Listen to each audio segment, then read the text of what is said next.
ওখানে আমার উচ্চেতে বহু দামি গাড়ি উপস্থিত ছিল, কিন্তু পৌঁছাতে পারেনি। সেটা আমি জনগণের সামনে, দেশবাসীর সামনে তারপরেও দুঃখ প্রকাশ বলেছি, এটা আমার ভুল হয়েছে যে আমি অন্য কোনো গাড়ি। নিজের আর্থিক সক্ষমতার প্রসঙ্গ টেনে স্বরাষ্ট্রমন্ত্রী বলেন, আমার 4টি গাড়ি আছে, আমার 4 জন ড্রাইভার আছে, খুব একটা গরিব না। তার দাবি সঠিক, তিনি খুব একটা গরিব নয়। খুব গরিবদের এতগুলো গাড়ি থাকে না।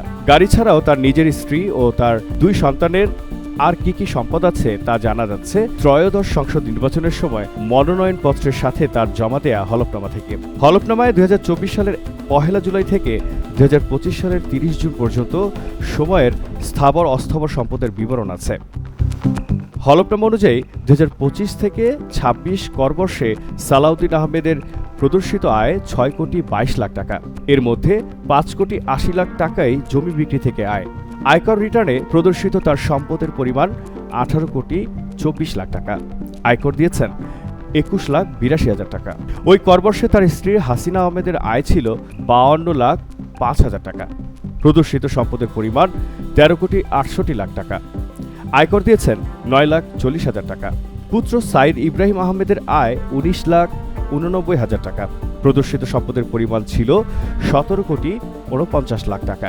আয়কর দিয়েছেন 1 লাখ 35 হাজার টাকা। অপর পুত্র পারমিস আহমেদ ইকরার আয় মাত্র 907 টাকা এবং 113 টাকা কর দিয়েছেন। প্রদর্শিত সম্পদের পরিমাণ ছিল 28 লাখ 51 হাজার টাকা। ওই করবর্ষে তাদের পরিবারের মোট সম্পদ প্রায় 50 কোটি টাকা। 2025-26 করবর্ষে সালাউদ্দিন আহমেদের গাড়ি ছিল 3টি। পরের করবর্ষে তার পারিবারিক গাড়ি বহরে 4র্থ গাড়িটি যুক্ত হয়েছে। এ নিয়ে তিনি সংসদে বলেছেন, আমার 4টি গাড়ি আছে, আমার 4 জন ড্রাইভার আছে, খুব একটা গরিব মানুষ না। তার এই বিনয়ী বক্তব্যের আড়ালে এক ধরনের অহংকার ফুটে উঠেছে। হলফনামা মতে আওয়ামী লীগের 15.5 বছর শাসনামলে সালাউদ্দিন আহমেদের সম্পদ ব্যাপকভাবে বেড়েছে। 2008 সালের নির্বাচনে তার স্ত্রী হাসিনা আহমেদ যে হলফনামা দাখিল করেছিলেন, তার সাথে 2026 সালের নির্বাচনে সালাউদ্দিন আহমেদের সম্পদ বিবরণী তুলনা করে দেখা যায় তার সম্পদ প্রায় 6.5 গুণ বেড়ে 18 কোটি 24 লাখ টাকা হয়েছে। দুর্নীতির মামলায় দণ্ডিত হওয়ায় সালাউদ্দিন 2008 সালের নির্বাচনে প্রার্থী হতে না পারায় তার স্ত্রী প্রার্থী হন। এবার ওই কক্সবাজার 1 আসন থেকে তিনি জয়ী হয়ে মন্ত্রী হয়েছেন। এই আসন থেকে 1996 সালে 2 বার জয়ী হন তিনি। 2001 সালে জিতে যোগাযোগ প্রতিমন্ত্রী হয়েছিলেন তিনি। সালাউদ্দিন আহমেদ গুলশানে 1 কোটি 60 লাখ টাকায় 4019 বর্গফুটের একটি ফ্ল্যাট কিনেছেন। 2008 সালে পেকুয়ায় তার নির্মাণাধীন বাড়িটির মূল্য ছিল 50 লক্ষ টাকা। সেটি এখন 2 কোটি 84 লাখ টাকার মূল্যের 3তলা ভবন। কক্সবাজারের কলাতলিতে স্ত্রীর 2 কোটি 57 লাখ টাকার 6তলা ভবন আছে। দুজনের 1 একর অকৃষি জমির মূল্য 2 কোটি 31 লাখ টাকা। 34 একর কৃষি জমির মূল্য 7 কোটি 29 লাখ টাকা।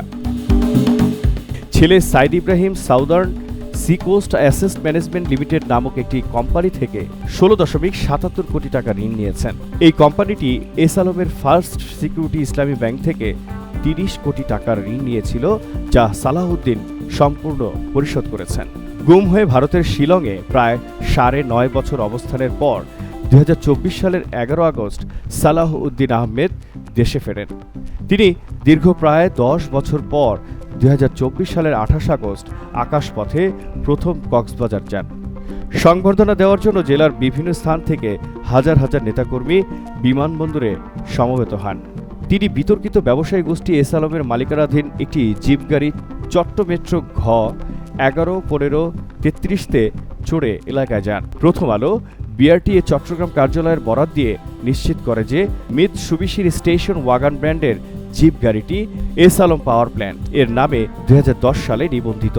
এর ঠিকানা এস আলম ভবন, আছদগঞ্জ, চট্টগ্রাম। রাজনৈতিক মহলে গুঞ্জন আছে এস আলমের সঙ্গে সালাউদ্দিনের সম্পর্ক দীর্ঘদিনের। 2015 সালে সরকার বিরোধী আন্দোলনের এক পর্যায়ে তিনি যে বাসায় আত্মগোপনে ছিলেন, সেটি এস আলমের মালিকানাধীন একটি ব্যাংকের ব্যবস্থাপকের। পরে সেই বাসা থেকে আইনশৃঙ্খলা রক্ষাকারী বাহিনীর সদস্যরা তুলে নিয়ে যায়। তাকে পাওয়া যায় ভারতের মেঘালয়ের রাজধানী শিলংয়ে। সেখানে তিনি 9.5 বছর নির্বাসিত জীবন কাটান। দেশে ফেরার পর এস আলম গ্রুপ ও ইসলামী ব্যাংকের কর্মকর্তারা তাকে বাসায় গিয়ে ফুল দিয়ে বরণ করেন। এস আলম 2017 সালের 5 জানুয়ারি ডিজিএফআই এর সহায়তায় ইসলামী ব্যাংক দখল করে।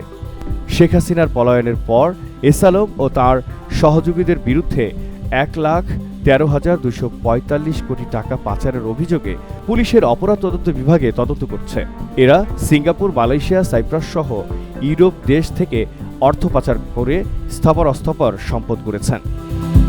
এছাড়া জাল জালিয়াতির আশ্রয় নিয়ে পণ্য আমদানি, রপ্তানি ও বিনিয়োগের নিমিত্তে নামে বেনামে 6টি ব্যাংক থেকে 95,000 কোটি টাকা ঋণ নিয়ে বিদেশে পাচার করেছেন।